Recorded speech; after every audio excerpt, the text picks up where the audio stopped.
দূর করা না যায়, আমরা ড্রাইভাররা আগামীতে টেকনাফ থেকে তেঁতুলিয়া, রূপসা থেকে পাটুরিয়া আন্দোলন করে চলবো। আন্দোলন গড়ে তোলার মাধ্যমে আমরা বৈষম্য দূর করবো। এই বাংলাদেশে বিশেষ করে শ্রমিকদের উপর নির্যাতন, রুলার স্টিপ চালানো হয়, আর কোনো জায়গায় চালানো হয় না। আপনারা বলেন গ্যাসের দামে, বিদ্যুতের দামে, জ্বালানির দামে, খাদ্যের দামে, ওষুধের দামে কোন জায়গা মিটার আছে? আজকে সিএনজি ড্রাইভারের উপরে কেন চালানো হয়?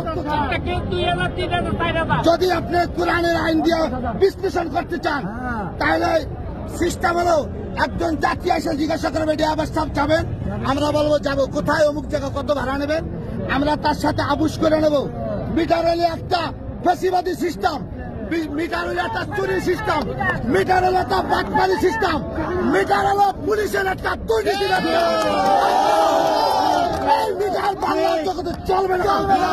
এই মিটারকে আমরা চিরতরে খবর দিয়ে দেবো। আর যদি ড্রাইভারের উপরে একটা জুলুম চালানো হয়, এই বাংলাদেশে 50,000 টাকা জরিমানা করা হয়েছে। এই বাংলাদেশে যার ক্ষমতা আছে, এমপি মন্ত্রীরা যদি মানুষ খুন করে তারে খাওয়ায় খাসি, আর গরিবরা যদি মানুষ মারে তারে দেয় ফাঁসি।